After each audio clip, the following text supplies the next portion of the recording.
अस्सलाम वालेकुम नाज़रीन, नज़ीम न्यूज़ के साथ मैं हूं वसीम अली हैदर। यहाँ पे आपको एक अहम खबर से आगाह करते हैं।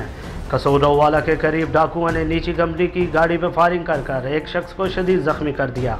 जख्मी शख्स को DHQ अस्पताल में मुंतकिल कर दिया गया। मजीद तफसीलात जानते हैं अपने नुमाइंदा नुमान खिजर से।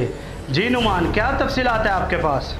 जी वसीम, आज सुबह कसूर के इलाका राव खानवाला के करीब एक निजी कंपनी का डीलर गाड़ी में कैश लेकर जा रहा था कि डाकुओं ने गाड़ी को रोका और कैश छीनने की कोशिश करने लगे। मज़ाहमत पर डाकुओं ने निजी कंपनी के डीलर पर फायरिंग करके शदीद जख्मी कर दिया और 5 लाख कैश लेकर फरार हो गए। कसूर पुलिस के मुताबिक जख्मी होने वाले शख्स का नाम न्याज हाशमी है, जिसको तिब्बी इमदाद के लिए करीबी अस्पताल मुंतकिल कर दिया गया है। जी तफसीलात से आगाह कर रहे थे नुमान खिजर। देखते रहिए अजीम न्यूज़।